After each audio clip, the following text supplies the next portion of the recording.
다도네 각페이 닦으니 하미네는 거. 아수가 많은 걸리시 가이노. 아이 너무 버전 시엔지 하려다나. 시디 놈이 파티 하려다나. 아도다 강데. 나시막 찐데 야로이. 나나 찐지 하가 레스토랑에 좀 부살래. 농다디 찐지야 돼. 시부 미동에 더브라바 하. 하. 아이 낭 로로 하비디 네데다나.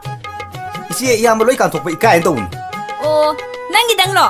아이디 이제 이봉 암탈 있다브로. 이제 이봉 로이 깔리니 아이수. 시부에 코이바니나 함 호도브로. 마시 에이 서럭드나 하고.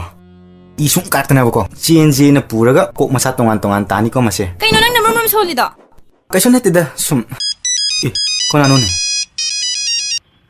그나노 하이낭부 그다이 레게 이마 하이나야부도 누피시엘레이에 낭엄도 투나라워 하 까이다 아두가 항아누 까이노 투나 юм들라우 하이리시니 얼마 일라게 구마폰 도리 아이 세트 비아데 아이 가리에 조금 예 하미니 해놓은 거 가리에 조금 동안 CNG 하미니 해놓은 거 아이 슬라카니 아이 가리에 조금 넣어보게 하미니 아이 동지고 아이 엄마 난 강이 난 юм들 라키는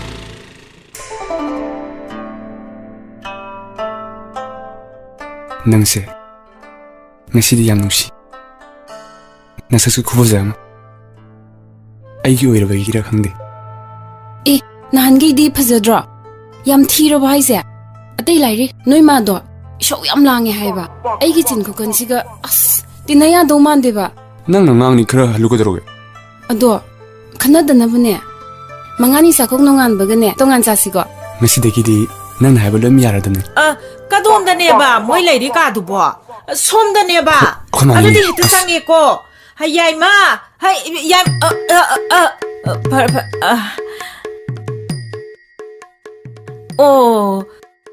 이모디 마사카 원톡나 파자크레다 카리밍 거우바 낭보 렘비가 오이마 렘비 야야이 밍가 사카 쌉 해사네 야이 아도 yengo imawa haige handaki thase noi babungna laikhidaba tha tuni doi bema masida masa mama woiba noina chienba songba tawba se yam phatte ye ima nungaite pamge adugi su mathakta ne masi ama su ne mathakta ichau chauna lairiba aduna ne ngallingai sida numit tadringai sida ne ima nangbu thinbige law kainima haisibo aiba hausipu yumda kamai handurige yumda swai siengrena wawa launa hawrubani babung sam harahobani ai ngamoi satpa 이마 까이노 이마 빠봉 레키데디 꾸이나 Hey!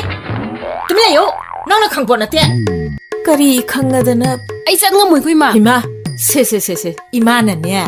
너희나 목지엔 쫑바 떠우드랬으네. 이마는 이사는 강나네. 아할라만 가라 뿌르가네. 망공 깔게. 아두가네. 하이나 싱나라가 짜오나 홍독시. Ai 시기디네. Ai sat pa nga moy ma. 너 시기디 마텐비라게가. Ai nga moy hai bane. 하이마. Ai nga moy hai Haima. sima. Ai sat nga moy ko. 라오. Ai sung nga moy. 라오. Ai sat nga moy ba. 라오. 헷. 그리노? 아이 마싱 라카도 있고. 아이네 따우리세. 너에게 바나바기다 Ai 먹다니. sat pa nga moy hai sima. 라오. Ai sat nga moy ko. Ma, mama bugin na mima. tumle 헷. 누파 낭 tumile yuko. 낭 렘나 le yuko. 낭 Ai nga moy ko. 하이 톰바. 가리도 싹다우. 마. 부터렇게 타우지. 라. Ai nga moy. 사실라 Ai nga moy ko. 라. Ai sat nga moy 아이 ba. 낭감브라. Nang 낭감브라. 영칠라. 사실라. Ai sat nga moy. 짝칠라우 하이바. 짝칠라우 Ma. 하이바. Ai nga moy. 림비. Ai nga moy hai bane. Mama bugin na ni ma. 드는 것도 Mama bugin na ni. Ai no. Ai nga moy hai bane. Ai sat nga moy hai bane. Ya lo se. Ai nga moy ye. 나스. 아이 낭감에다나.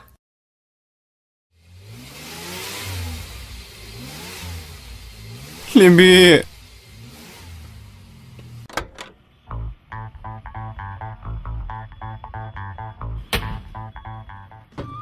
비마. 라오. 고모. 이모시디네. 가림따 헤칼루노. 영어. 다시 시르가 빵칼락보다네. 이만하네. 아할라만 마야함 뿌라가 노임다네. 망곤 까바이나 까다나 하이발락다 우리니. 아두다 싸우나 홍도께. 세세세세세. 고모라. 고모. 하이마. 고모. 하이마. 꼼디. 하이마. 아남냥 깔리나 낭디야. 아이원다 헬리나.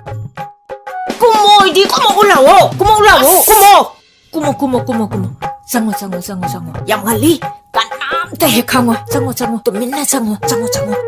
하이마. 쌍디. 하이마. 쌍디. 장어 이디 장어잖아. Hingsabi. 하이마. 하예. 자비. 하이마. 까나노 시나모아. 하이마. 톰비. 그이다오래. Ima, ai chile. 헐. 파래. 이사기 라이브부터 땀람라 바이드니. 까리디 떠오르다게도. 아도, 마땀 얌 팥띠 비마.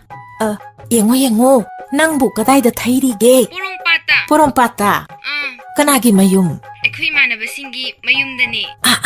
Thoibiyu'y mayumdani. 아도, 랭드나 농아이나 레이로고. 파래. 탐마게고. 타모.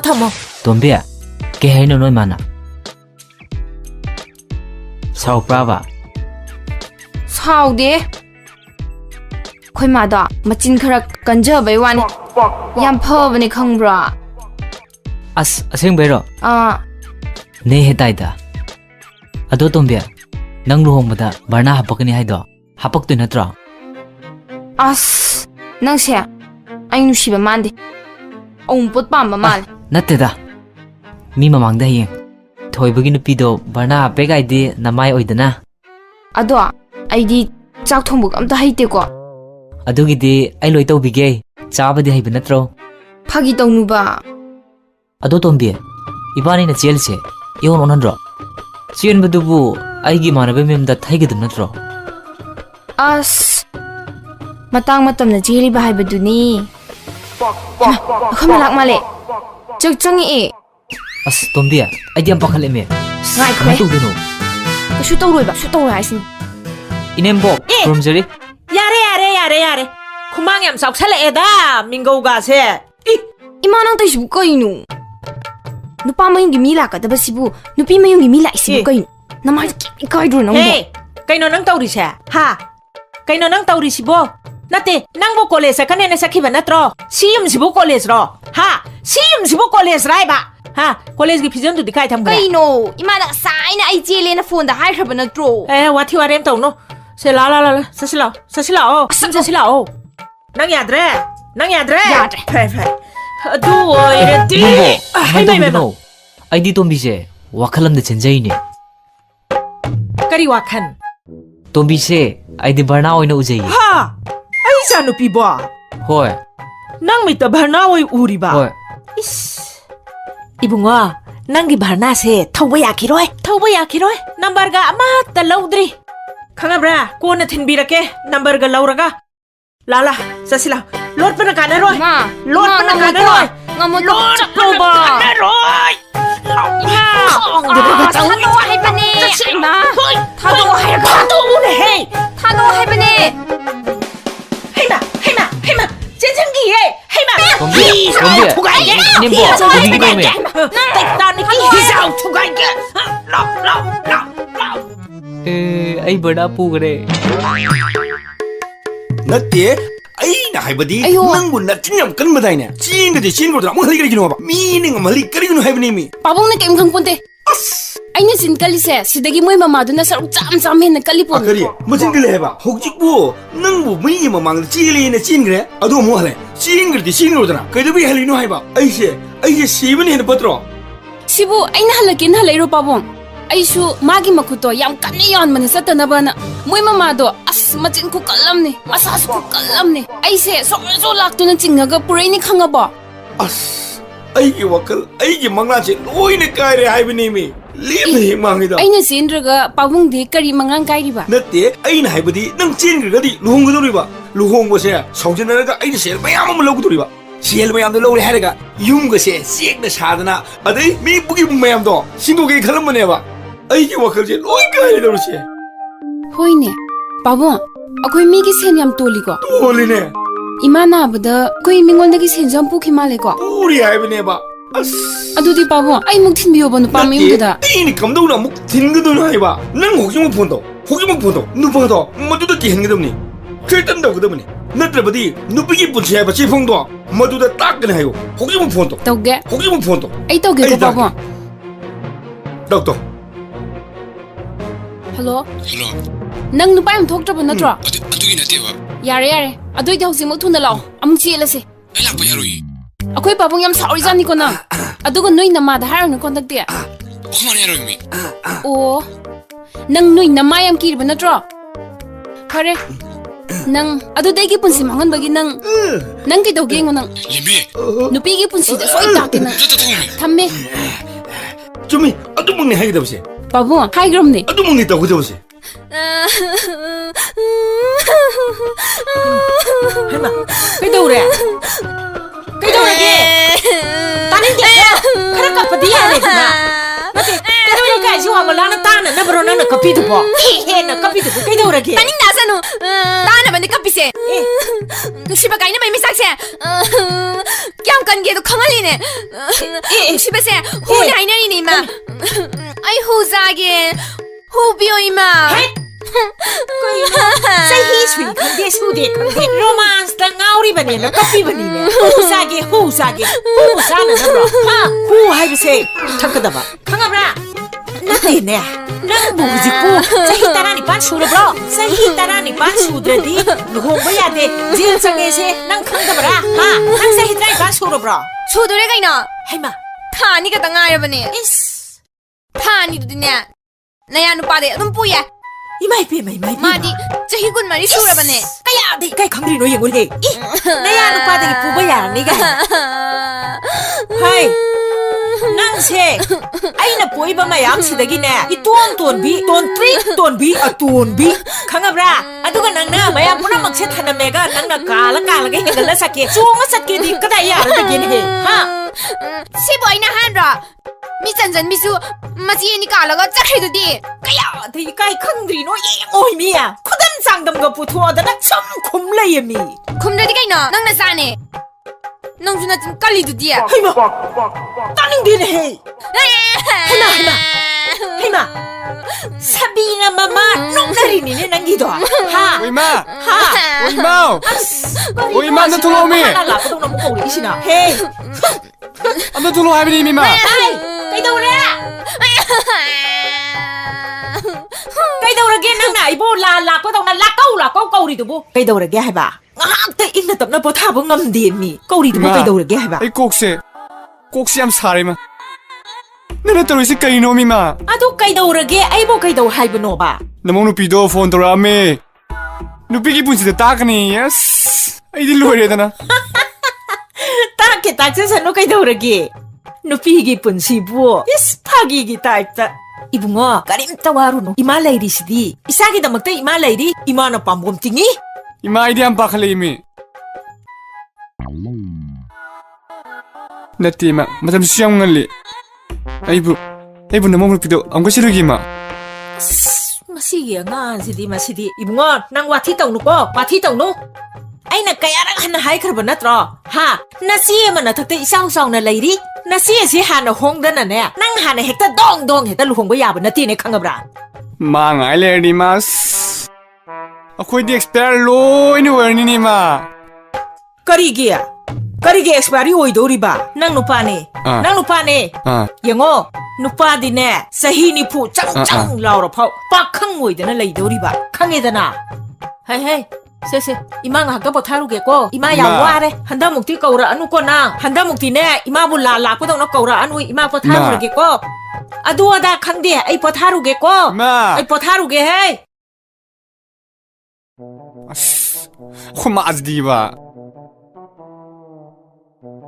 아이부 후지부 세이니 푸 몰래기드바 아스 아이디로 해야 되나 마 미라이 브로 미라이 브로 그나우 코먹띠에 시라보 로이나마 까나노 아무 거우리 이시나 하마 비에마 하이마 까리 하이기 비에마 똥바 염지부 시나트로 마니 비에마 아이 마마니 까리 하이게다바노 마사함다 ꯀꯧꯊꯣꯛꯄꯤꯌꯣ 마마 사디 레이티 비에마 이마다 좀 하이러모 이마 ꯑꯩ ꯉꯁꯤ ꯌꯨꯝꯁꯤꯗꯒꯤ ꯍꯜꯂꯔꯣꯏ ꯑꯩꯕꯨ ꯂꯧꯁꯟꯕꯤꯌꯣ 하이마 하이마 까이노 떠우리시부 까이노를 해 하이랑이ꯉꯩꯗꯅꯦ 유랑아까노 비에마 이몽새 꼭 얌 사나디 사니 ꯑꯗꯣ ꯑꯗꯥ ꯈꯪꯗꯦ ꯑꯩꯗꯤ ꯑꯩ ꯍꯦꯛ ꯂꯧꯁꯟꯗꯕꯗ ꯅꯨꯄꯤꯒꯤ ꯄꯨꯟꯁꯤ ꯇꯥꯛꯀꯅꯤ ꯑꯃ ꯐꯪꯉꯦ ꯅꯨꯄꯤꯒꯤ ꯄꯨꯟꯁꯤ ꯑꯃ ꯇꯧꯔꯦ ꯅꯨꯄꯤꯒꯤ ꯄꯨꯟꯁꯤꯗ ꯇꯥꯛꯀꯅꯤ ꯅꯠꯇꯦ ꯅꯨꯄꯤꯒꯤ ꯄꯨꯟꯁꯤꯁꯤꯕꯨ ꯐꯥꯒꯤꯔꯣ ꯅꯣꯏꯅ ꯇꯧꯅꯤꯡꯕ ꯅꯅꯤꯡ ꯇꯧꯔꯨꯔꯦꯒ ꯑꯔꯣꯏꯕꯗꯅ ꯅꯨꯄꯤꯒꯤ ꯄꯨꯟꯁꯤ ꯇꯥꯛꯀꯅꯤ ꯍꯦꯛꯇ ꯇꯥꯔꯛꯄ ꯅꯆꯥꯅꯨꯄꯥꯅ ꯑꯩꯁꯦ ꯉꯁꯤ ꯆꯦꯜꯂꯗꯝꯅꯦꯅ ꯔꯦꯁꯇꯨꯔꯦꯟꯗ ꯄꯨꯁꯜꯂꯒꯅꯦ ꯒꯥꯔꯤꯗꯒꯤ ꯊꯥꯗꯔꯝꯃꯤꯕ 하 비에마 영어 세 사우누다 이마와 하이게 세 윰빤바 하이버세 꼭 크라자니 세 뚜렌기 랭오이데기 헤나 꽃피바 영어 낭얌 앙앙오이리 이마나 옌바다고 하잉네 마땀 자라간다 이마나네 너희 아할라만다기네 이마 오이자라게 하이드나 하이바 락도리바 캉아브라 ngasi기 di loko thieng khani numita sang khani ngai kho tholo la ure loi kinu na dala hai nang na chanu hai kai no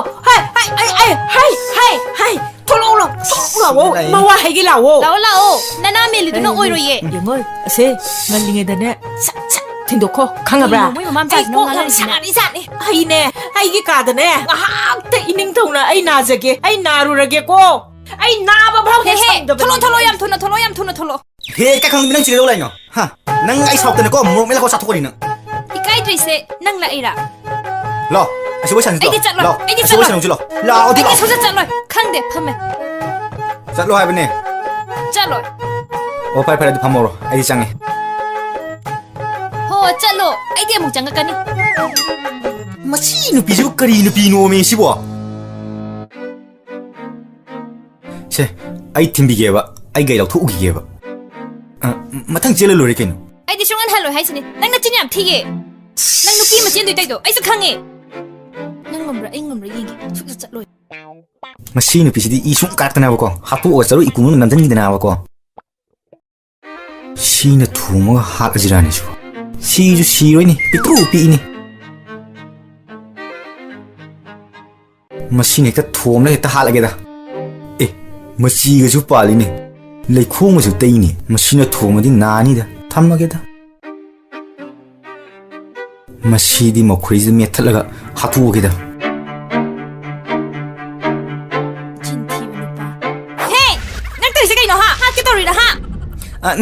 Nate nangi sanagi lik ama sabi ge tawa mohor ohungi sup chawa adugi sang on mane na he chin thi ba nang khang om ne nang 아이기 사신시보 마마 마파pu 방수나 와르다버기 탁하 강다바 하이바도 오이라버라 아이 레이링에다디 마도 칵 오이토파 야로 오 파레 ꯑꯩꯒꯤ ꯏꯆꯥ ꯕꯦꯊꯣꯏꯁꯦ ꯑꯩ ꯀꯧꯊꯣꯛꯑꯒꯦ.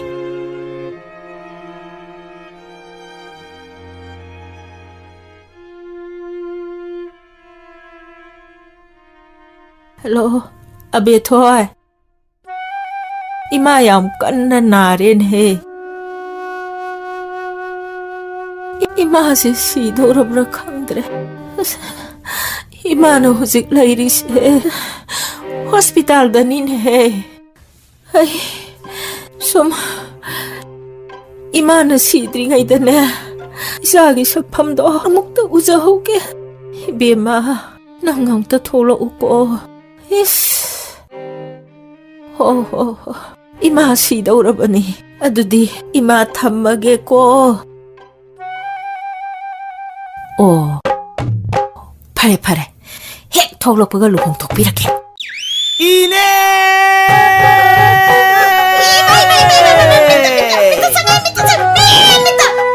낭보 가리 감다 레이저드라바 까이노 낭나도 똥을라. 이네 신의 팔에 타오 띵다바. 나티 낭보 시보 아 람비다 타오라라 이러. 타오되디 까이노 이네 세 누아가자네. 아도 이봉호 낭디 우다바 꾸이래 까이까이다 레이루라게. 하 이네 아이 낭이 꼬이루래. ngaikoda nangi nasam na haima yenge som 만나버리 이네 아니지. haima karino nang taure isibu. 이네 스타일 제노구나. 오 이네 호이 마ям 우나닝데 라이데 ngasi. hoi 아도 이네 야모이디 아마 뚜데 아마 라이트로. 예 nasido 아. akhoi be thoido 아. thola ane na a ya poto o ki 지에비 토이 톨러 드라이제. thola ani ye thola ani ye 아, abi ngai ramini haisagero ine 짱이네. hakjangam de ne ine haisaramini loksu thungli tauba 아. adaidane haisaraga isala pa ngai ramini jagero 예, nang 싸기네. yam 하고 hawani 이네 록통무지 하이 자르가 파봐. 예 파바니 하이 했다 사살로 폭탄을겠어. 아이주 동인이 록 아 짝폭. 사살로 두디 파라니 카라 얌 사선게. 모록도 나무 하이마 이살라 에드나 ngaiko 이비마 마마이 오케 ngaiko고 나시라 에 나시에 베토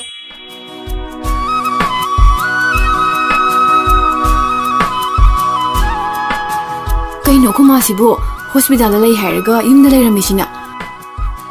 바지. 이마 마이 수게고 와우. ngaiko 아 랑파이다 레이루바세 마이 웍토 어디네 마힉 마나이 로이 꼬이 하이바니 세세세세 이마 마이 수게세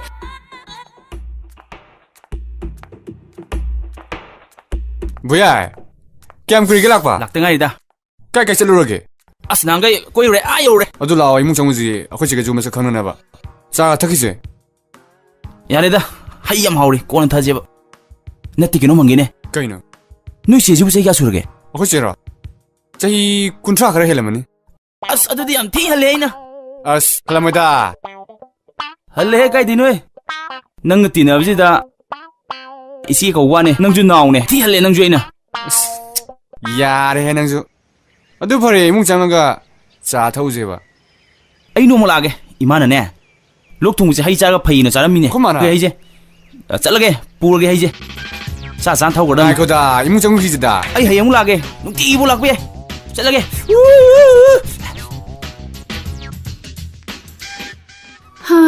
파레 호직디네 이사 람상 락바기 와람마니 나 피나롱거 홍독다나 이룩 마이 타자나 바따오로 이마 낭기네 자 제 야 보시제 뭐사 쿠퍼제세 얌티나 아도 이 깜내 뚜리세 Kem lerakte imana haibaduda ai fatlaw dum thola abani. 그이노 하이시보 어그 마마 상음디보 그이노 이마 코디 담다 하이디나 이망감답으로 하이시보 Kaino imana naina ingonde phone tora ini adugini in thola isi. 나이 아이네 얌 깐나 나가라자니 마판 통다 노이나네 아나비 오이나 우드라수네 마농다디 얌 깐나 나리자니 Adubu kai leina no ba ima. 라이나세 이사가 따나드라디 파라로이 하이드나 이마나 이사부 꼭투이니 Ai di doctor sunatana kamai la yeng doiba.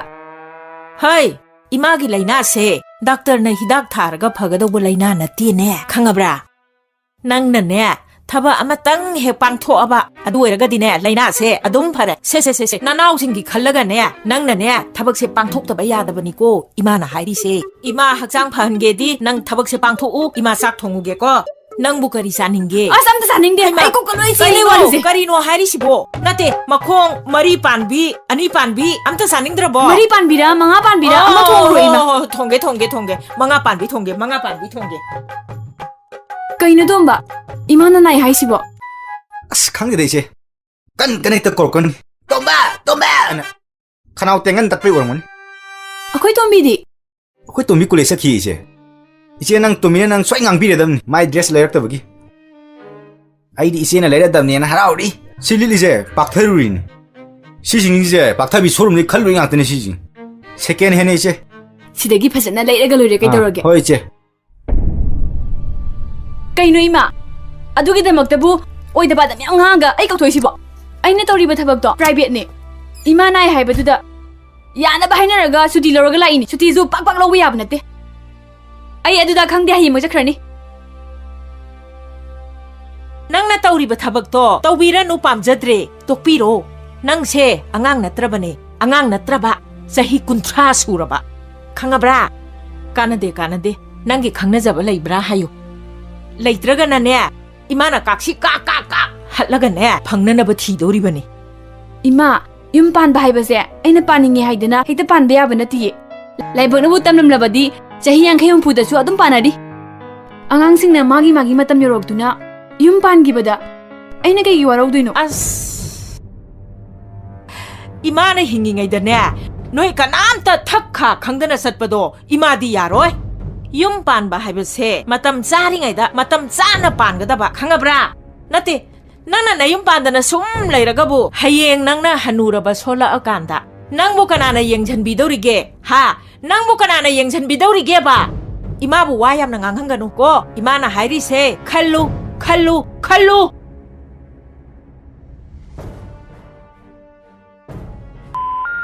We're sorry, the number you have dialed is not in service. ꯅꯠꯇꯦ ꯀꯩ ꯐꯤꯕꯝꯗ ꯂꯩꯔꯒꯦ ꯍꯥꯏꯕ ꯅꯣꯏ ꯑꯔꯤꯕꯤꯗꯨꯕꯨ ꯀꯩ ꯍꯥꯏꯔꯤꯒꯦ ꯑꯁ ꯂꯦꯝꯕꯤ ꯅꯪꯁꯤꯗꯤꯕ ꯃꯤꯡꯒ ꯁꯛꯀ ꯑꯣꯟꯊꯣꯛꯅ ꯆꯥꯟꯅꯈꯤꯗ꯭ꯔꯦ ꯈꯣꯏꯃꯥꯅ ꯌꯥꯅꯕ ꯁꯤꯜꯂꯤꯒꯩꯗꯧꯔꯒꯦ ꯁꯤꯜꯂꯣ ꯌꯥꯝ ꯊꯨꯅ ꯁꯤꯜꯂꯣꯀꯣ ꯌꯥꯗ꯭ꯔꯗꯤ ꯍꯦꯟꯒꯠꯄ ꯇꯥꯕ ꯁꯣꯏ ꯌꯥꯔꯅꯦꯕ ꯑꯩꯈꯣꯏꯗꯤꯅꯦ ꯄꯥꯊꯨꯡꯐꯝ ꯌꯧꯗꯕ ꯌꯥꯗꯕ ꯑꯗꯨꯅ ꯍꯦꯟꯒꯠꯄ ꯄꯤꯗ꯭ꯔꯗꯤ ꯑꯩꯈꯣꯏꯗꯤ ꯄꯣꯞ ꯊꯝꯗꯂꯝ ꯇꯥꯕ ꯑꯗꯣ ꯅꯪꯅ ꯅꯨꯄꯥ ꯊꯣꯛꯇꯕꯩ ꯅꯠꯇ꯭ꯔꯣ ꯁꯤ ꯊꯣꯛꯏꯁꯦ ꯑꯩꯈꯣꯏ ꯄꯥꯕꯨꯡ ꯌꯥꯝ ꯁꯥꯎꯔꯕꯅꯦ ꯈꯔ ꯊꯨꯅ ꯁꯤꯜꯂꯧꯀꯣ ꯄꯥꯊꯨꯡꯗꯕꯒꯥꯏ ꯍꯥꯏꯔꯛꯀꯅꯨꯗ ꯅꯨꯄꯥ ꯊꯣꯛꯄꯩ ꯅꯠꯇ꯭ꯔꯣ ꯆꯦꯜꯂꯤꯗꯣ ꯅꯣꯏꯅ ꯃꯥ ꯍꯤꯡꯆꯥꯕꯤꯁꯤꯅ ꯄꯣꯛꯂꯤ ꯅꯠꯇ꯭ꯔꯣ ꯌꯥꯔꯦ ꯇꯣꯛꯑꯣ ꯅꯒꯨꯟ ꯈꯪꯖꯔꯤ ꯄꯥꯝꯃꯨꯕꯧ ꯐꯥꯒꯤ ꯇꯧꯕꯅꯤ ꯊꯣꯛꯂꯛꯎꯅꯦ ꯆꯦꯜꯂꯁꯤ ꯂꯥꯛꯑꯣꯅꯦ ꯏꯆꯦꯁꯦ ꯌꯥꯝ ꯊꯨꯅ ꯃꯌꯨꯝ ꯄꯥꯟꯍꯟꯈꯤꯅꯕ ꯇꯧꯒꯤ ꯃꯥꯕꯨ ꯄꯥꯟꯈ꯭ꯔꯕꯗꯤ ꯑꯇꯩꯗꯤ ꯀꯨꯏꯔꯣꯏꯗ ꯃꯌꯨꯝ ꯄꯥꯅꯤꯡꯕꯅꯅꯦ ꯃꯔꯦꯡ ꯆꯠꯂꯕ ꯉꯥꯛꯇꯅꯤ ꯌꯥꯔꯦ ꯊꯝꯃꯒꯦꯀꯣ ꯊꯝꯃꯣ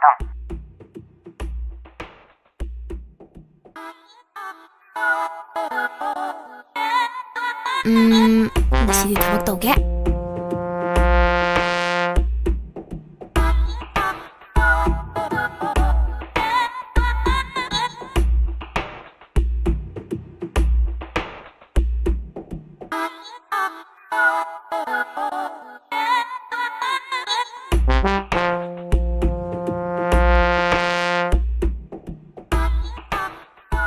ꯄꯣꯠ ꯍꯣ ꯂꯝꯕꯤꯁꯦ ꯄꯤꯛꯑꯦ ꯒꯥꯔꯤꯗꯣ ꯊꯧꯒꯗꯕ ꯑꯣꯏꯔꯗꯤ ꯁꯠ ꯊꯧꯒꯠꯈꯣ ꯁꯨꯝ ꯊꯧꯅꯤꯡꯒꯨꯝ ꯊꯧꯅꯤꯡꯗꯒꯨꯝ ꯃꯥꯡꯗ ꯌꯥꯝ ꯇꯧꯔꯅꯨ ꯑꯩꯈꯣꯏꯗꯤ ꯆꯠꯀꯗꯕ ꯂꯝꯕꯤ ꯌꯥꯝ ꯌꯥꯝꯃꯦ ꯇꯣꯝꯕꯤ ꯀꯩꯒꯤ ꯍꯣꯔꯅꯣ ꯍꯧꯖꯤꯛꯀꯤꯗꯨꯕꯨ ꯇꯌꯥꯏ ꯃꯥꯡꯗꯅꯦ ꯒꯥꯔꯤ ꯑꯃ ꯂꯩꯁꯦ ꯑꯁꯤꯁꯦ ꯊꯧꯅꯤꯡꯒꯨꯝ ꯊꯧꯅꯤꯡꯗꯒꯨꯝ ꯇꯧꯔꯤꯁꯦ ꯃꯁꯤꯁꯦ ꯊꯧꯒꯠꯈꯤꯅꯕ ꯈꯣꯡꯕꯨ ꯍꯣꯔꯣꯅꯦ ꯑꯗꯨꯗꯤ ꯑꯩꯁꯨ ꯈꯣꯡꯅꯤꯡꯕ ꯀꯨꯏꯔꯕꯅꯤꯅ ꯑꯗꯨꯗꯤ 이반이 ꯈꯣꯡꯃꯤꯟꯅꯁꯤꯔꯥ ꯑꯧ ꯈꯣꯡꯃꯤꯟꯅꯁꯤ Ready 1 2 3 ꯄꯣꯠ ꯀꯩꯗꯧꯔꯒꯦꯅꯦꯍꯦ ꯒꯥꯔꯤꯁꯦ ꯍꯦꯟꯒꯠꯄꯤꯔꯣ ꯅꯣꯏꯅ ꯍꯣꯔꯣꯡꯒ ꯄꯣꯠ ꯈꯣꯡꯉꯤꯗꯨꯕꯨ ꯀꯩꯗꯧꯔꯒꯦ ꯅꯣꯏꯕꯣ 이마 누시반퉁기 아, 가리나 가리나 콩보호르네 호로네 이마 강해 야이 이마는 야이 공부 야이 마사나네 행갓가네버 강들어디네 공우 이마는 야이 이마 수양도 공개 공지 공지 네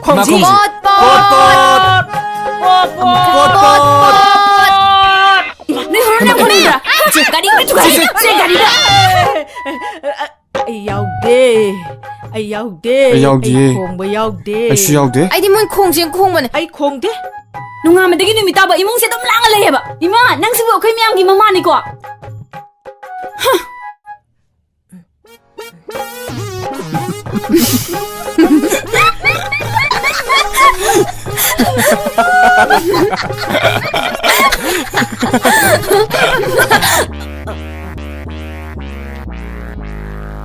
시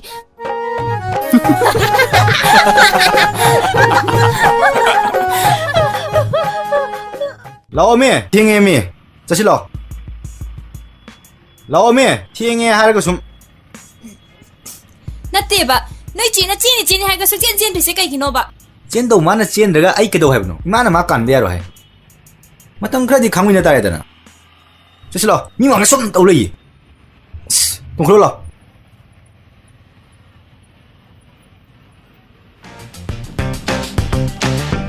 Mà tông cái gì không người ta đây đó.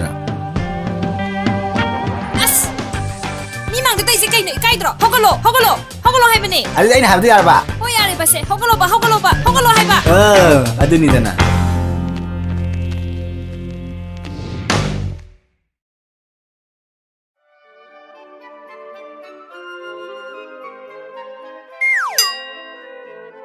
아야 또매 영혼에 난 그 뒤지요 안 하면 가게 뭐 습관 물었다 그러죠 Đây nang dia. 아이 무디 보자이나 Ai di album cung cái cái này khali này không abo. 에 난 앨범 군대 와 Cung đây. 너희 그밖에 아직은 꿈무대기 니네 앨범 등등 그자 Oh, ai di tinggal ya, ai kemana mana dia? 그래 나서 곧 이디가 아이네 꿈무네 Sắc thi cho nè, makeup lấy, khang abra, makeup. Ở đây muk, cartoon xem bây giờ đấy, kamu tera khang itu na, iskai khang itu na.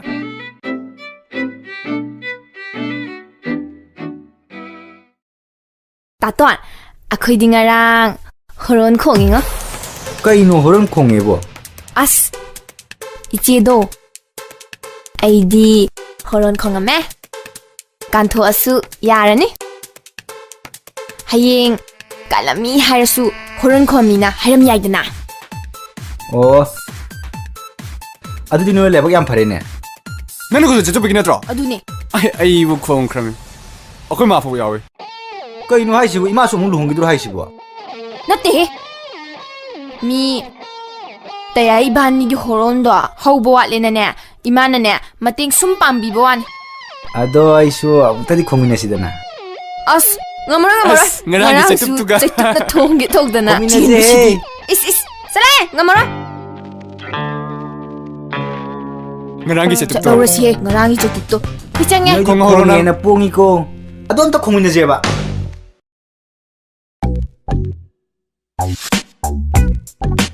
Naisabi aribi mahingkai, pau ariba sakai. Ni ari na phajabadi, lem lai nga ni lem lai nga. ꯍꯦ ꯀꯩꯅꯣ ꯅꯪ ꯁꯩ ꯁꯩꯗꯣ ꯀꯩꯅꯣꯕ Mi kay no ako di bidya ta sanagi hay saksa ba? ꯀꯅꯥꯅꯣ video ꯊꯥꯁꯅꯥꯗꯦ Mi na tiye film ne film. ꯏꯁꯩꯅꯤꯅ ꯃꯤꯉꯣꯟꯗ ꯄꯥꯟꯕ ꯉꯥꯛꯇ ꯁꯥꯗꯅ Ai sibu kong siran. Oi da, kong ama siang loy da. Bot. Kong ye ju. ꯁꯤꯉꯥꯡꯁꯦ ꯌꯦꯡꯉꯣ ꯁꯛꯇꯥꯁꯤꯡꯁꯤꯗꯤꯕ moi mari ne ba ina po ise amata so aina haibe iludana ai ngamdre ko ai noi nama hoidrabani ko ai to eko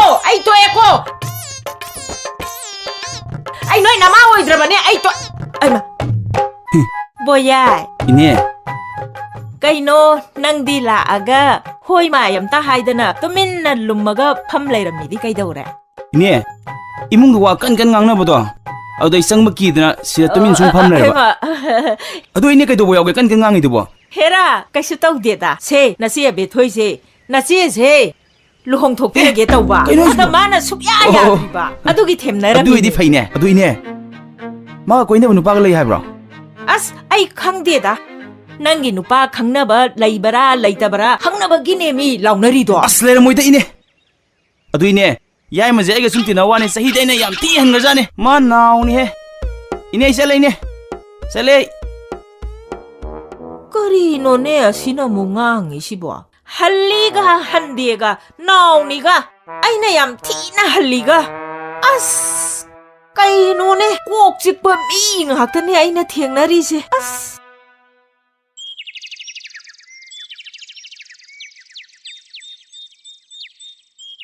이제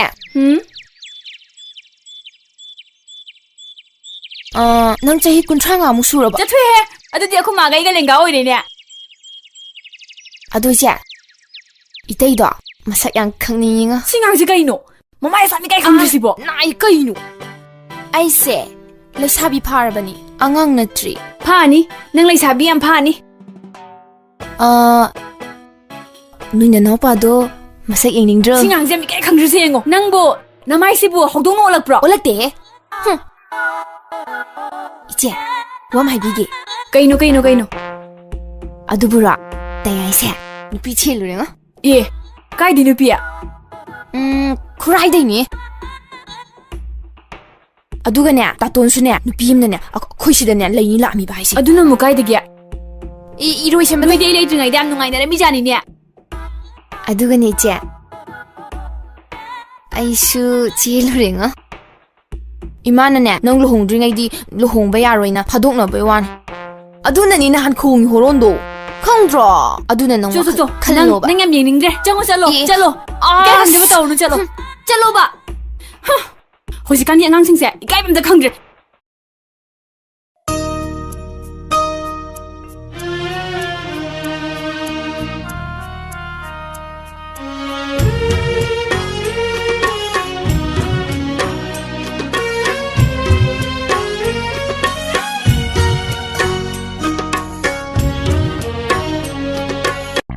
TVꯁꯤ ꯌꯦꯡꯕꯁꯨ ꯅꯠꯇꯦ ꯇꯤꯡꯈꯠꯇꯅ ꯀꯟꯅ ꯂꯩꯈꯠꯂꯒ ꯊꯥꯔꯤꯁꯤꯕꯨ ꯀꯩꯗꯧꯔꯤꯅꯣ ꯅꯪꯕꯨ ꯉꯥꯎꯗꯧꯔꯕ꯭ꯔꯥ ꯍꯥꯏꯕꯅꯤ ꯍꯥ ꯅꯠꯇꯦ ꯅꯪꯕꯨ ꯉꯥꯎꯗꯅ ꯆꯠꯇꯧꯔꯕ꯭ꯔꯥ ꯍꯥꯏꯕ ꯃꯤ ꯑꯦꯛꯇꯤꯡ ꯄꯥꯜꯂꯀꯥꯟꯁꯤꯗ ꯑꯦꯛꯇꯤꯡꯒ ꯂꯣꯏ ꯑꯣꯞ ꯇꯧꯏꯌꯦ ꯑꯁ ꯅꯪꯒꯤꯁꯨ ꯇꯟꯖꯥ ꯌꯥꯝ ꯀꯥꯏꯍꯦ ꯏꯃꯥ ꯌꯦꯡꯉꯨꯅꯦꯍꯦ ꯃꯃꯥ ꯑꯩꯉꯣꯟꯗꯒ ꯑꯃꯨꯛ ꯇꯥꯏꯅꯔꯛꯏꯁꯤ ꯌꯦꯡꯉꯨꯅꯦꯍꯦ ꯅꯠꯇꯦꯅꯦ ꯅꯣꯏ ꯃꯔꯤ 이마ꯅ ꯄꯣꯛꯆꯕꯁꯤꯗ ꯑꯃꯠꯇꯁꯨ ꯑꯐꯕ ꯌꯥꯎꯔꯛꯎꯗꯅ ꯑꯩ ꯍꯥꯏꯗꯤ ꯍꯥ ꯑꯩ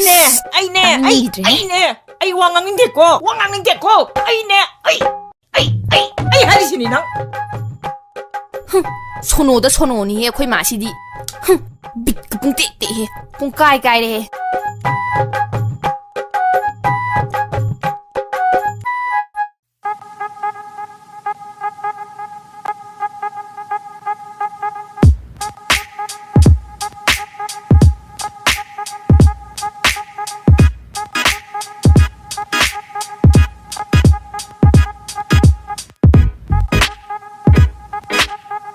ꯑꯦ ꯕꯣꯌꯥꯏ ꯀꯩꯅꯣ ꯃꯥ ꯇꯨꯃꯤ ꯂꯩꯁꯤꯅ ꯕꯣꯌꯥꯏ ꯍꯦ 이마 워킹 ꯆꯠꯂꯨꯕꯅꯦ ꯑꯁꯤ ꯌꯧꯁꯜꯂꯛꯑꯦ ꯆꯠꯂꯒꯦ ꯑꯩ ꯉꯥꯏꯈꯣꯍꯦ ꯌꯥꯏꯃꯁꯨ ꯍꯧꯒꯠꯂꯛꯑꯅꯤ ꯆꯥ ꯊꯛꯈꯨꯋꯣ ꯅꯣꯏ ꯌꯥꯏꯃꯁꯦ ꯁꯨꯝ ꯇꯤꯟꯅ ꯋꯥꯅꯦ ꯆꯍꯤ ꯑꯩꯅ ꯌꯥꯝ ꯊꯤ ꯍꯟꯈ꯭ꯔꯖꯥꯅꯤꯌꯦ ꯅꯥꯎꯅꯦꯁꯦ ꯑꯗꯨꯕꯨ ꯀꯩꯗꯧꯒꯦ ꯇꯤꯟꯅꯕ ꯍꯥꯏꯕꯁꯤꯗꯤ ꯄꯨꯛꯆꯦꯟ ꯁꯦꯡꯅꯔꯒ ꯃꯣꯠ ꯆꯥꯅꯔꯒ ꯂꯣꯏꯔꯦ ꯀꯩꯅꯣ ꯑꯁ ꯊꯃꯣꯏꯒꯤ ꯋꯥꯗꯤꯕ ꯗꯃꯥ ꯁꯦꯡꯈ꯭ꯔꯖꯥꯅꯤꯍꯦ ꯍꯌꯦꯡ ꯂꯩꯃꯤꯟꯅꯔꯀꯥꯟꯗꯅꯦ ꯈꯪꯉꯛꯀꯅꯤ ꯍꯥꯏꯗꯣꯛꯈ꯭ꯔꯦ ꯀꯩꯅꯣ ꯃꯥ ꯉꯥꯡꯉꯤꯁꯤꯕꯣ ꯍꯥꯏꯗꯣꯛꯈ꯭ꯔꯦ ꯑꯩ ꯆꯠꯂꯒꯦ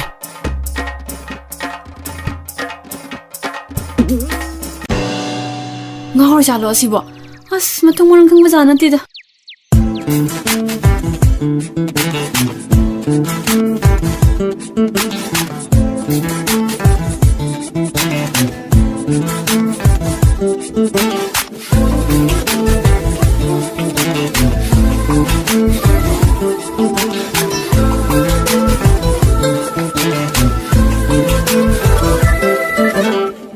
kanna kangudeku nangi wakalda ngawini kanna kangudeku nangi wakalda lupini oh paramle japjana rasigatana hajing taru paramle japjana rasigatana hajing taru nasatadana koirapa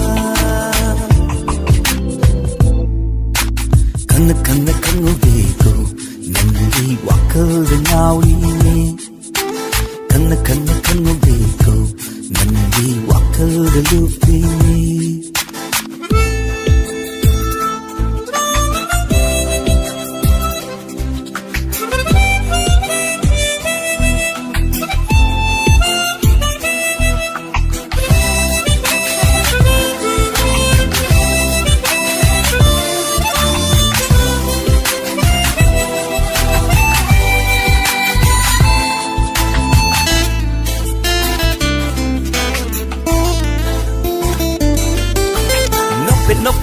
ꯇꯧꯗꯨꯅ ꯋꯥꯈꯜꯅ ꯅꯅꯥꯛꯇ ꯆꯠꯂꯤꯕ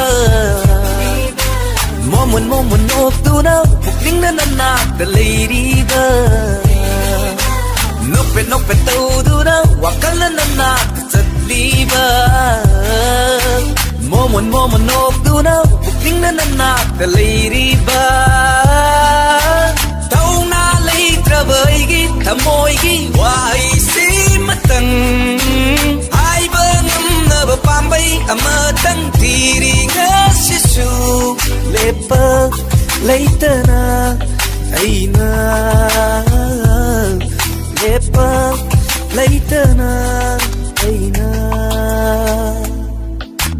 강력한 무대고 난리 와클을 나오리니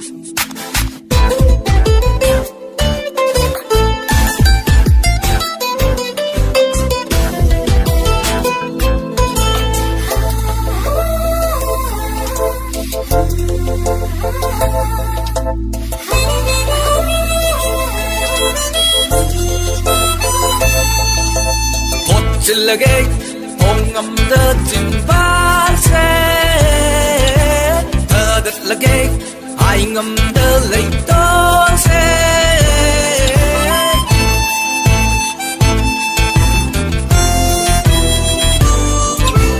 보찔러게 봉엄더 찐발새 더득라게 아잉엄더 레이돈새 이덤 짝두나 강저울수 뭉시끼니 밤적끼니 사이타마 오이러버수 뭉시끼니 밤적끼니 묵적끼니 아이디 강력한 무대고 난리 와클을 나오리니 강력한 무대고 난리 와클을 눕리니 바람내 잡잖아 시가 타나 다징 때루 바람내 잡잖아 시가 타나 다징 때루 나사다는 꼬이러봐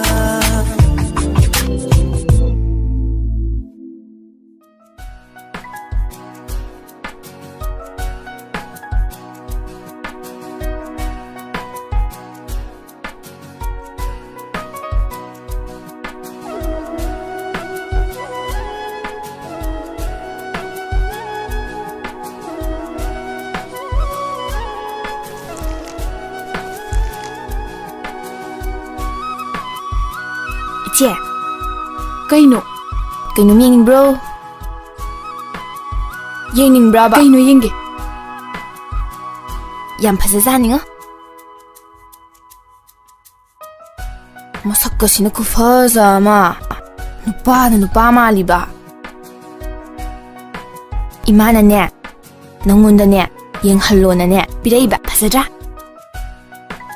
ꯌꯦꯡꯉꯨꯅꯦ ꯐꯖꯗ꯭ꯔꯥ ꯌꯦꯡꯉꯨꯅꯦ ꯑꯝꯇ 시니 헬멧이 파서봐 이거네 왕만이 보스 콧땀니 잉허로고 하잉네 너 잉바 락니 하여우버니 딴자망 한거누고 누빠세 양 퍼버니 왕수 얌 쩌버니 허이 야래 잉허로고 양 파서버니 아이부 nga오리니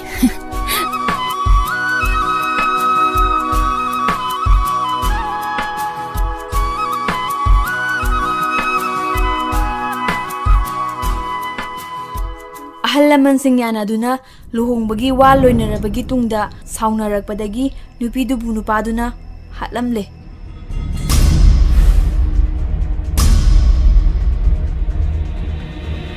thoibi haise kanano 예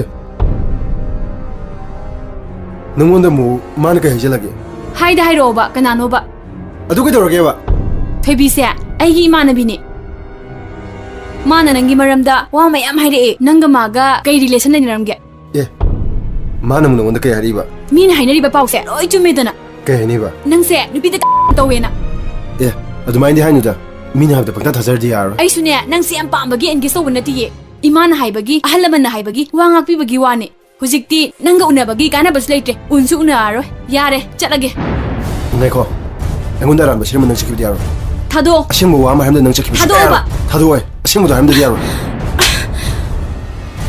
ꯉꯥꯏꯈꯣ 타도 ꯑꯁ ꯉꯥꯏꯈꯣꯕ ꯑꯩ ꯅꯪꯕꯨ ꯁꯣꯏꯗꯅ ꯂꯨꯍꯣꯡꯅꯤꯡꯉꯤ 사 너무나 이내 레비기도 만브러 하 레비기도 만브러봐 ꯑꯝꯇ ꯐꯝꯃꯣꯕ ꯐꯖꯅ ꯉꯥꯡꯈꯤꯁꯤ ꯑꯝꯇ ꯐꯝꯃꯣꯕ ꯑꯩꯁꯨ ꯅꯉꯣꯟꯗ ꯁꯥꯎꯅꯤꯡꯕꯗꯤ ꯑꯐꯕꯇ ꯈꯜꯍꯧꯗꯦꯕ 타도 하이브네 타도 ꯅꯪ ꯑꯩꯅ ꯍꯥꯏꯕ ꯌꯥꯔꯣꯏ ꯅꯪ ꯑꯩꯅ ꯍꯥꯏꯕ ꯌꯥꯔꯣꯏ ꯅꯪ ꯑꯩꯅ ꯍꯥꯏꯕ ꯌꯥꯔꯣꯏ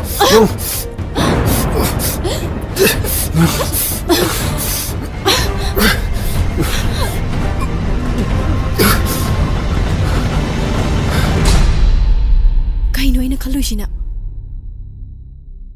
ꯍꯦꯛꯇ ꯐꯝꯁꯤꯀꯣ ꯅꯨꯡꯉꯥꯏꯔꯦ ꯅꯨꯡꯉꯥꯏꯔꯦ ꯅꯣꯏ ꯂꯥꯛꯄ ꯀꯔꯤ ꯆꯥꯅꯤ ꯇꯧꯔꯤꯁꯤꯗꯤ ꯆꯥꯒ ꯊꯛꯈꯤꯁꯤꯀꯣ ꯊꯛꯇ꯭ꯔꯁꯨ ꯌꯥꯔꯦꯗ ꯏꯆꯦ ꯂꯣꯜꯂꯨꯔꯅꯨ ꯉꯥꯏꯈꯣ ꯊꯛꯈꯤꯗꯧꯅꯤ ꯕꯦꯝꯃ ꯇꯣꯝꯕꯤ ꯍꯥꯏ ꯅꯆꯦꯗꯣ ꯆꯥ ꯂꯣꯜꯂꯛꯑꯣꯌꯣ ꯊꯛꯇ꯭ꯔꯁꯨ ꯌꯥꯔꯁꯤꯗ ꯋꯥꯔꯤ ꯁꯥꯟꯅꯕꯁꯤꯅꯕꯨ ꯍꯦꯟꯅ ꯅꯨꯡꯉꯥꯏꯔꯦ ꯋꯥꯔꯤꯁꯨ ꯁꯥꯁꯤ ꯆꯥꯁꯨ ꯊꯛꯁꯤ ꯀꯩꯅꯣ ꯏꯆꯥ ꯅꯨꯄꯥꯁꯤꯅꯅꯦ ꯂꯥꯏ ꯑꯃ ꯌꯥꯎꯋꯦ ꯑꯕꯦꯊꯣꯏꯒꯤ ꯃꯁꯛ ꯌꯦꯡꯅꯤꯡꯉꯦꯗꯅ ꯐꯣꯇꯣꯗ ꯌꯦꯡꯕꯗꯤ ꯄꯦꯟꯗꯦꯅ ꯒꯤꯔꯤ ꯇꯛꯇꯅ ꯂꯥꯛꯏꯅꯦ ꯑꯁ ꯈꯨꯃꯥꯁꯤꯗꯤ ꯑꯩ ꯀꯥ ꯍꯥꯏꯅꯣ 하이리두디 낭 아베토이기 마삭 yengu시 yengu시는 하이리두디 낭 야래 또 어이베마 미 앙앙시 이까이르니 아베토이두부 우디 레예 쌀롤할리예 아이나 톨라니 이베마 아베토이 난 싸두 로이드리브로 톨라오라오 톨라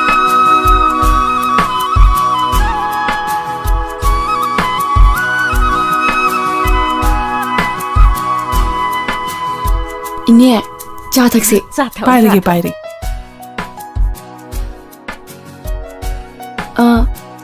자 이봉아 자 봐요 자 ꯍꯣꯏ ꯏꯃꯥ ꯈꯪꯗꯦꯗ ꯑꯩꯒꯤ ꯏꯆꯥꯅꯨꯄꯤꯁꯤꯅ ꯂꯣꯜꯂꯛꯏꯕ ꯆꯥꯁꯤꯕꯨ ꯍꯥꯎꯔꯝꯒꯗ꯭ꯔꯥ ꯍꯥꯎꯔꯝꯃꯣꯏꯗ꯭ꯔꯥ ꯃꯄꯥꯟ ꯂꯝꯗ ꯂꯩꯗꯅꯅꯦ ꯊꯣꯡꯕ ꯊꯥꯛꯄ ꯆꯥ ꯂꯣꯟꯕꯒꯥꯁꯦ ꯍꯩꯖꯄꯣꯠ ꯅꯠꯇꯦ ꯑꯝꯇ ꯌꯦꯡꯉꯨ ꯃꯍꯥꯎ ꯑꯝꯇ ꯌꯦꯡꯉꯨ ꯍꯥꯎꯏꯗ ꯏꯃꯥ ꯑꯗꯨ 이제 야대 야로이고 이자나수 팜에 아이나수 팜자바이도 토에 아두나 토리가 가이데고 이제 아이디 호이다 이제는 해나 팜에 메비모 짱피세 로홍이닝거나 당어부터 이제 이마 쫄라지 라 가이도르게 아스 라오 가이도르게 하이브네바 하이마 아두부 가이도르게 바 하이마 가이노 만다 이시보 미메임시다 가이노 니시보 가이노 낭 떠오르시보 nga시시보 하이마 satkhre 하이마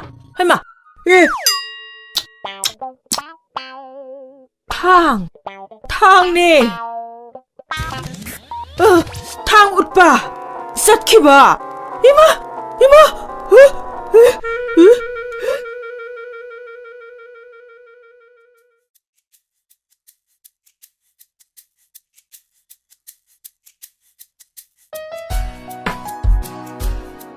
ꯀꯌꯥꯝ ꯀꯨꯏꯔꯒꯦ ꯉꯍꯥꯎꯔꯦ ꯑꯩꯁꯨ ꯌꯥꯝ ꯊꯨꯅ ꯂꯥꯛꯅꯤꯡꯕꯅꯦ ꯇꯟꯖꯥ ꯆꯥꯗ꯭ꯔꯕ ꯀꯩꯁꯨ ꯀꯥꯏꯗꯦꯗ ꯑꯗꯣ ꯀꯩꯅꯣꯝ ꯍꯪꯒꯦꯅꯦ ꯀꯩꯅꯣ ꯍꯪꯉꯨꯅꯦ ꯅꯪꯅꯅꯦ ꯑꯩꯒ ꯂꯨꯍꯣꯡꯕ ꯄꯥꯝꯃꯤꯁꯦ ꯀꯩꯒꯤꯅꯣ ꯁꯨꯝ ꯅꯨꯡꯁꯤꯕꯩꯅꯦ ꯑꯗꯣ ꯑꯄꯥꯝꯕꯗꯤ ꯌꯥꯎꯗ꯭ꯔꯣ ꯀꯩꯗꯧꯕ ꯌꯥꯎꯔꯣꯏꯗꯣꯏꯅꯣ ꯑꯗꯣ ꯑꯩꯁꯦ ꯐꯖꯕ꯭ꯔꯥ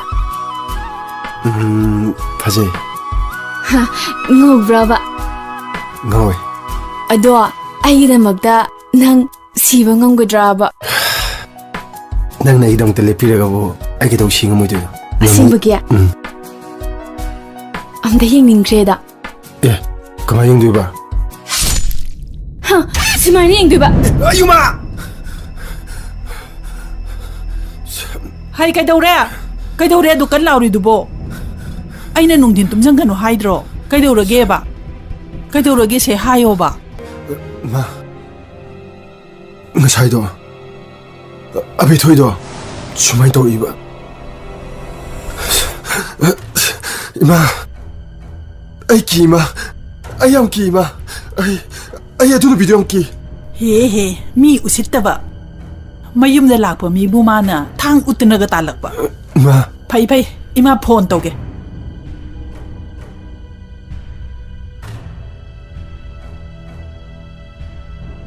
ꯍꯜꯂꯣ ꯍꯣꯏ ꯍꯣꯏ ꯍꯣꯏ ꯐꯔꯦ ꯐꯔꯦ ꯐꯔꯦ ꯑꯣ ꯌꯥꯔꯦ ꯊꯝꯃꯦ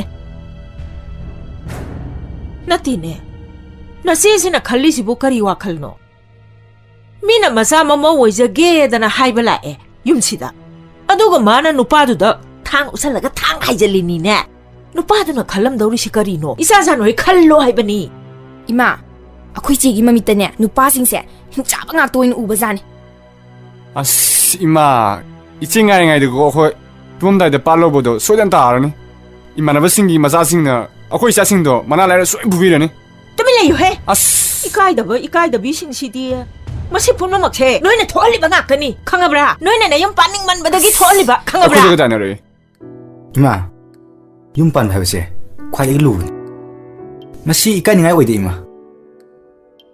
ꯑꯩꯈꯣꯏ ꯆꯦꯁꯦ ꯃꯥꯅ ꯄꯥꯝꯖꯕ ꯅꯨꯄꯥ ꯐꯪꯗꯕꯗꯒꯤ ꯌꯨꯝ ꯄꯥꯜꯂꯨ ꯌꯥꯗꯕ ꯁꯣꯏ ꯑꯣꯏꯔꯝꯒꯅꯤ ꯃꯥꯅ ꯄꯥꯝꯖꯕ ꯅꯨꯄꯥ ꯑꯃ ꯍꯦꯛ ꯐꯪꯕꯗ ꯌꯨꯝ ꯁꯣꯏꯗꯅ ꯄꯥꯟꯒꯅꯤ ꯑꯗꯨ ꯁꯨꯃꯥꯏꯅ ꯇꯧꯁꯤꯔꯥꯅ ꯈꯜꯂꯤꯅꯤ ꯏꯃꯥ ꯑꯗꯣ ꯀꯃꯥꯏꯅ ꯇꯧꯁꯤꯒꯦ ꯍꯥꯏꯌꯨ ꯍꯥꯏꯌꯨꯅꯦ 이마 스마이 떨어지 빠우시다 합도시면 누빠 빰제이나 ꯑꯗꯨꯅ ꯐꯔꯗ꯭ꯔꯅꯦ 이자자 너희 하이리시보 마얌 라니마 아데 아빠만 그럴라지 오 야래 야래 이마신의 파도가 말 ꯄꯥꯎꯆꯦꯁꯤꯗꯅꯦ ꯑꯎꯟꯄꯣꯠꯁꯦ ꯍꯦꯛꯇ ꯁꯅꯥꯁꯦ ꯇꯨꯂꯥ ꯑꯗꯨꯛ ꯎꯜꯂꯅꯤ ꯑꯗꯨꯅ ꯑꯗꯨꯛ ꯎꯜꯂꯅꯤ ꯒꯥꯔꯤ ꯑꯗꯨꯛ ꯍꯥꯞꯀꯅꯤ ꯂꯧ ꯄꯔꯤ ꯑꯗꯨꯛ ꯍꯥꯞꯀꯅꯤ ꯍꯦꯛꯇ ꯑꯎꯟꯄꯣꯠꯁꯦ ꯇꯦꯛꯊꯉꯩ ꯎꯜꯂꯅꯤ ꯍꯦꯛꯇ ꯍꯥꯏꯔꯕ ꯑꯗꯨ ꯑꯣꯏꯔꯗꯤ ꯅꯨꯄꯥꯁꯦ ꯑꯣꯔꯣꯔꯣ ꯃꯌꯥꯝ ꯑꯃ ꯂꯥꯛꯑꯅꯦꯕ ꯃꯥꯅ ꯑꯄꯥꯝꯕ ꯑꯃ ꯈꯟꯖꯔꯅꯤ ꯌꯥꯔꯦ ꯏꯆꯥꯁꯥ ꯌꯥꯔꯦ ꯐꯔꯦ ꯀꯃꯥꯏꯅ ꯇꯧꯔꯁꯤꯀꯣ ꯃꯌꯥꯝ ꯂꯥꯛꯄꯤꯔꯤꯁꯤꯕꯨ ꯑꯩꯈꯣꯏ ꯆꯦ ꯄꯥꯝꯕꯒꯤꯔꯣ ꯅꯠꯇ꯭ꯔꯒꯅ ꯑꯎꯟꯄꯣꯠ ꯄꯥꯝꯕꯒꯤꯔꯣ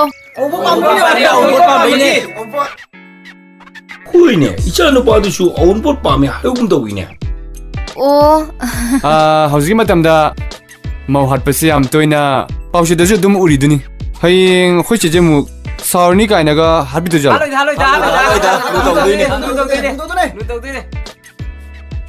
ꯃꯌꯥꯝꯁꯦ ꯅꯨꯄꯤ ꯐꯪꯗꯕ ꯅꯨꯄꯤꯅ ꯌꯥꯕꯤꯗꯕ ꯅꯨꯄꯥ ꯉꯥꯛꯇꯔꯣ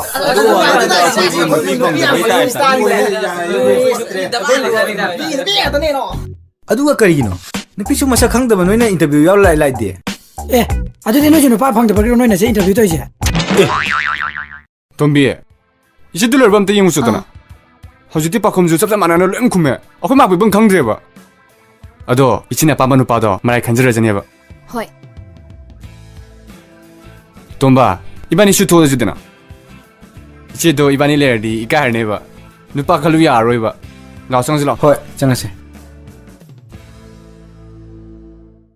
ꯍꯩꯃ ꯏꯆꯥꯁꯤꯡ ꯃꯌꯥꯝ ꯂꯣꯏ ꯌꯧꯔꯛꯑꯦꯗꯅ ꯀꯔꯤꯅꯣ ꯑꯉꯥꯡ ꯉꯥꯛꯇ ꯑꯣꯏꯅꯕꯨ ꯑꯌꯥꯝꯕ ꯇꯧꯏꯗ ꯍꯣꯏ ꯑꯗꯨꯅꯦꯅꯦꯄꯣ ꯀꯔꯤ ꯀꯥꯟꯅꯅꯕ ꯆꯌꯦꯛ ꯈꯣꯏꯅꯅꯕ ꯂꯥꯛꯏꯅꯤ ꯃꯌꯨꯝꯗ ꯅꯥꯎꯔꯤ ꯀꯥꯞꯇꯅ ꯃꯥꯕꯣꯟ ꯁꯥꯟꯅꯗꯅ ꯂꯩꯒꯗꯕꯁꯤꯗ ꯁꯤꯗꯩꯁꯤꯗ ꯈꯟꯁꯨ ꯈꯜꯂꯣꯏꯗꯕꯁꯤꯗ ꯅꯦꯝꯄꯣ ꯑꯉꯥꯡ ꯍꯥꯏꯁꯤꯗꯤ ꯑꯄꯦꯠꯄ ꯂꯩꯈꯣꯝꯅꯤ ꯍꯥꯏꯅꯔꯤꯕꯅꯤ ꯁꯥꯅꯤꯡꯕ ꯃꯑꯣꯡꯗꯅꯦ ꯁꯥꯕ ꯌꯥꯔꯤꯕꯅꯤ ꯃꯣꯏꯁꯤꯡꯁꯤꯗꯤꯅꯦ ꯑꯁ ꯑꯀꯟꯕ ꯂꯩꯈꯣꯝ ꯉꯥꯛꯇꯅꯤ ꯁꯥꯕ ꯈꯣꯠꯄ ꯑꯃꯐꯥꯎ ꯌꯥꯔꯔꯣꯏ ꯑꯉꯥꯡ ꯑꯩꯕꯨ ꯈꯟꯕꯤꯌꯨ ꯑꯩꯈꯣꯏ ꯇꯥꯎꯟ ꯃꯆꯥꯅ ꯍꯥꯏꯁꯦ ꯌꯥꯝ ꯆꯨꯝꯕ ꯋꯥꯐꯝꯅꯦ ꯅꯤꯝꯄꯣ ꯑꯉꯥꯡꯁꯤꯗꯤ ꯑꯩꯈꯣꯏ ꯇꯨꯡꯒꯤ ꯌꯨꯝꯕꯤꯅꯦ ꯍꯥꯏꯅꯔꯤꯕꯅꯦ ꯑꯗꯨꯅ ꯑꯉꯥꯡ ꯑꯣꯏꯕ ꯑꯩꯈꯣꯏꯕꯨ ꯈꯟꯕꯤꯌꯨ ꯁꯦꯝꯅꯤꯡꯕ ꯃꯑꯣꯡꯗ ꯁꯦꯝꯕꯤꯌꯨ ꯏꯅꯦꯝꯄꯣ ꯑꯉꯥꯡ ꯍꯥꯏꯕꯁꯤꯗꯤ ꯆꯥꯟꯁ ꯄꯤꯅꯔꯤꯕ ꯉꯥꯛꯇꯅꯤ ꯑꯗꯨꯅ ꯑꯉꯥꯡ ꯑꯩꯈꯣꯏꯕు ꯅꯨꯡꯁꯤꯕꯤꯌꯨ ꯑꯉꯥꯡ ꯑꯩꯈꯣꯏꯕꯨ ꯈꯟꯕꯤꯌꯨ ꯍꯣꯏ ꯍꯣꯏ ꯍꯣꯏ ꯌꯦꯡꯁꯤ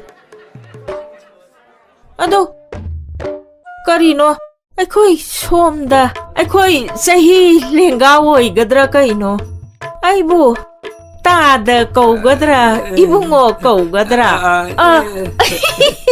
ꯀꯩꯅꯣꯅꯦ ꯑꯩꯁꯦ ꯏꯆꯥ ꯅꯨꯄꯥꯒꯤ ꯃꯍꯨꯠ ꯂꯥꯛꯆꯕꯅꯦ ꯑꯩꯁꯦ ꯏꯆꯥ ꯅꯨꯄꯥꯗꯣ ꯉꯔꯥꯡ ꯊꯥꯕꯜ ꯆꯣꯡꯕ ꯊꯦꯡꯅ ꯍꯜꯂꯛꯇꯅ ꯍꯧꯖꯤꯛ ꯐꯥꯎꯕ ꯍꯧꯒꯠꯂꯛꯇꯦ ꯏꯆꯥ ꯅꯨꯄꯥꯗꯣ ꯃꯁꯛꯀꯗꯤ ꯏꯁ ꯅꯥꯞꯈ꯭ꯔꯖꯥꯠꯅꯤꯗ ꯏꯆꯥꯗꯨꯒ ꯌꯦꯡꯅꯔꯨꯔꯗꯤ ꯃꯌꯥꯝꯁꯦ ꯂꯧꯈꯠꯄ ꯌꯥꯕꯖꯥꯠ ꯅꯠꯇꯦꯗ ꯑꯣ ꯁꯛꯇꯤ ꯑꯩꯁꯨ ꯑꯗꯨꯝ ꯌꯥꯕꯅꯤꯗ ꯒꯨꯟꯁꯨ ꯀꯩꯁꯨ ꯋꯥꯠꯇꯕꯅꯤꯗ ꯃꯇꯝ ꯑꯃꯗ ꯁꯛ ꯐꯖꯔ ꯀꯩꯗꯧꯗꯣꯏꯅꯣ ꯍꯥꯏꯅꯔꯝꯕꯗꯣ ꯁꯛ ꯐꯖꯕ ꯉꯥꯛꯇꯅꯤ ꯍꯧꯖꯤꯛ ꯆꯥꯅꯔꯤꯁꯦ ꯒꯣꯀꯨꯜ ꯀꯥꯏꯀꯨ ꯕꯂꯥ ꯃꯈꯣꯏ ꯂꯣꯏꯅꯃꯛ ꯃꯁꯛꯅ ꯆꯥꯕ ꯉꯥꯛꯇꯅꯤ ꯑꯗꯨꯅ ꯑꯩꯉꯣꯟꯗ ꯊꯥꯖꯕ ꯊꯝꯕꯤꯌꯨ ꯏꯅꯦꯄꯣ 이nem포 마 하이지 ꯃꯋꯥ ꯑꯝꯇ ꯂꯧꯕꯤꯔꯨꯅꯨ ꯁꯛ ꯐꯖꯔ ꯀꯩꯗꯧꯗꯣꯏꯅꯣ ꯁꯛꯅ ꯆꯥ ꯌꯥꯕ꯭ꯔꯣ ꯍꯧꯖꯤꯛ ꯃꯇꯝꯁꯤꯗ ꯃꯁꯛ ꯐꯖꯔ ꯍꯣꯃꯣ ꯃꯥꯜꯂ ꯀꯩꯗꯧꯗꯣꯏꯅꯣ ꯅꯨꯄꯤꯅ ꯄꯥꯝꯃꯤꯁꯦ ꯑꯩꯈꯣꯏꯒꯨꯝꯕꯅꯤ ꯃꯁꯛ ꯐꯖꯔ ꯀꯩꯝ ꯀꯥꯟꯗꯕꯅꯤ ꯃꯔꯝ ꯃꯊꯨꯝ ꯂꯩꯕ ꯑꯩꯈꯣꯏꯒꯨꯝꯕ ꯈꯟꯕꯤꯌꯨ ꯏꯅꯦꯝꯄꯣ ꯍꯧꯖꯤꯛ ꯃꯇꯝꯗ ꯅꯨꯄꯥ ꯊꯣꯛꯑꯒ ꯁꯛ ꯐꯖꯔꯒ ꯀꯔꯤꯕꯨ ꯇꯧꯔꯨꯗꯣꯏꯅꯣ ꯁꯦꯜꯒꯤ ꯃꯇꯝꯗꯤ ꯍꯧꯖꯤꯛꯇꯤ ꯁꯦꯜ ꯄꯥꯏꯗꯅ ꯊꯕꯛ ꯑꯝꯇ tawbu yaroi angang sing sisu larik paduna laibana fanida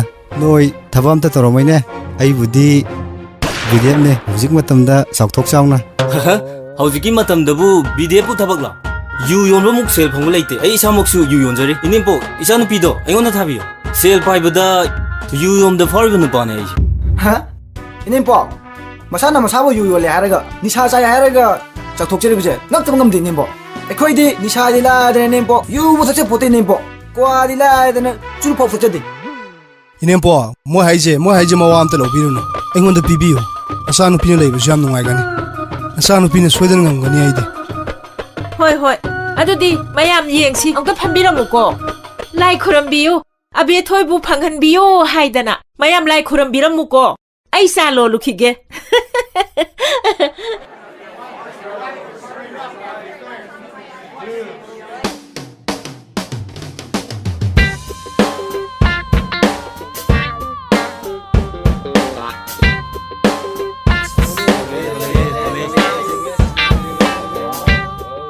mayam akhoi se thokle e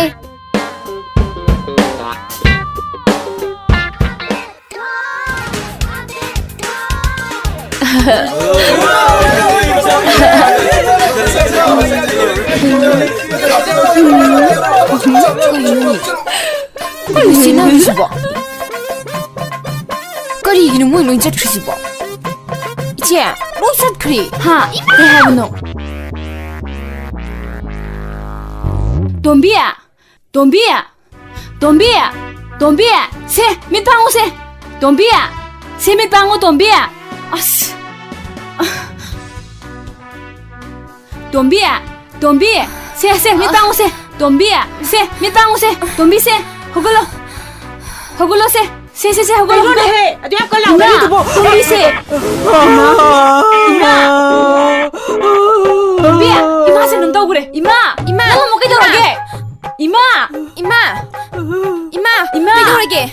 이마 세 너무 먹게 들어게 이마 그러게 하자 호도해 이마 아이네 베토이네 강들어 제 베토이네 이마 제 아이네 베토이네 걸로 이마 고마지 오늘 이마 아이네 하걸로 베토이네 제 아이네 베토이네 하걸로 무엇인 시디에 봐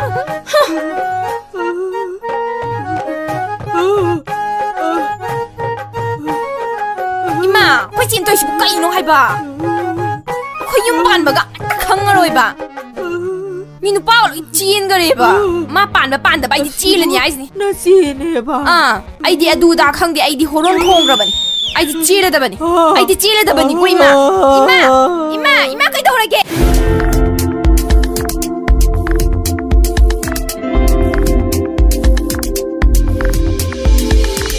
당잡이 뿌리소 오이제닝데 뭉시범의 색소 강자라로 당잡이 뿌리소 오이제닝데 뭉시범의 색소 강자라로 아빠마 까리노 강자닝데 뭉시바 까리노 강자닝데 담모이 세폭님 세와 카세 say what can say tayang lay janing le tayang lay janing le tang jabi uri su oi janing le nusiba masak su kang jaragaro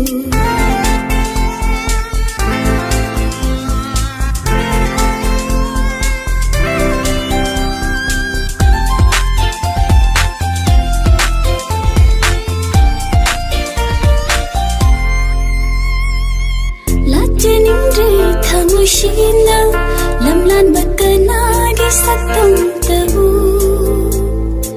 Lajanin rita mushina lamlan bakana di satam tabu Ki khalaroi nushigi irisu Jong halaroi nushigi irisu Ki khalaroi nushigi irisu Jong halaroi nushigi Laisa kamu tamdanaba Laisa kamu tamdanaba Tangjabi urisu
ꯄꯥꯝꯖꯕꯤ ꯎꯔꯤꯁꯨ ꯑꯣꯏꯖꯅꯤꯡꯗꯦ ꯅꯨꯡꯁꯤꯕ ꯃꯁꯛꯁꯨ ꯈꯪꯖꯔꯒꯔꯣ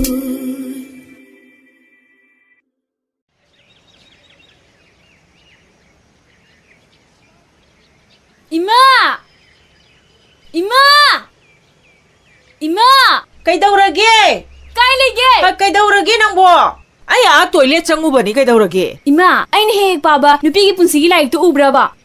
ꯀꯔꯤ ꯅꯨꯄꯤꯒꯤ ꯄꯨꯟꯁꯤ ꯎꯗꯦ ꯎꯖꯂꯥꯛꯆꯗꯦ Ima! ꯑꯗꯨ ꯄꯥꯔ ꯅꯪ ꯀꯩꯗꯧꯒꯦ ꯍꯥꯏꯕꯅꯣ Ima, nupi oibi akoinane, nupigi punsigi wari baba phangbase, laibak phabane. ꯑꯦ ꯑꯗꯨ ꯂꯥꯏꯕꯛ ꯐꯔꯤꯅꯦꯕ ꯐꯔꯦꯅꯦ ꯅꯪꯅ ꯅꯨꯄꯤꯒꯤ ꯄꯨꯟꯁꯤꯒꯤ ꯂꯥꯏꯔꯤꯛꯇꯣ ꯄꯥꯔꯤꯉꯩ ꯈꯟꯅ ꯅꯩꯅꯔꯤꯉꯩꯗꯅꯦ ꯅꯪ ꯅꯨꯄꯥ ꯑꯝꯇ ꯃꯤꯁꯤꯅ ꯌꯦꯡꯉꯨ ꯅꯨꯄꯥ ꯌꯥꯗ꯭ꯔꯦꯕ ꯇꯧꯔꯛꯀꯅꯤ. ꯅꯪ ꯅꯃꯥꯟꯅꯕꯤ ꯑꯇꯩꯒ ꯌꯦꯡꯅꯔꯨꯔꯗꯤ ꯅꯪ ꯈꯨꯃꯨ ꯊꯣꯛꯑꯕꯅꯦ ꯈꯨꯃꯨ ꯊꯣꯛꯑꯕ ꯀꯛ ꯂꯥꯎꯔꯕ ꯍꯩꯃꯥ ꯕꯣꯌꯥꯏ ꯏꯅꯦ ꯀꯩꯅꯣ ꯏꯃꯤ ꯅꯪꯅ ꯇꯨꯃꯤꯟ ꯂꯥꯛꯑꯒ ꯇꯨꯃꯤꯟ ꯐꯝꯃꯤꯗꯨꯕꯨ ꯀꯩꯗꯧꯔꯒꯦꯕ ꯏꯅꯦ ꯑꯩꯁꯦ ꯀꯔꯤ ꯑꯣ ꯏꯅꯦ ꯑꯩꯈꯣꯏ ꯃꯥꯅ ꯁꯤ ꯄꯥꯎꯆꯦꯁꯦ ꯂꯧꯖꯣꯏꯌꯦ ꯆꯠꯂꯒꯦ ꯅꯣꯏ ꯃꯥꯅ ꯍꯥꯏꯔꯛꯏꯕ ꯑꯩ ꯑꯁꯦꯡꯕꯁꯦ ꯑꯃꯨꯛ ꯀꯥꯎꯔꯦꯅ ꯇꯧꯔꯤꯁꯦ ꯆꯠꯂꯦ ꯏꯅꯦ 이니 아이 쌀레고 해마 터근을 하이 뻥씨 너 ngasi기네 아이 빠드리에 ngawraza laimi maisibo nahamok sulaga tuminna phamdana leirami mabo adudagi akhoi yaimadagi mana halli hande yaimadi nawni yaimagi mathak pathakka aiga karino ne ma ngangi sibo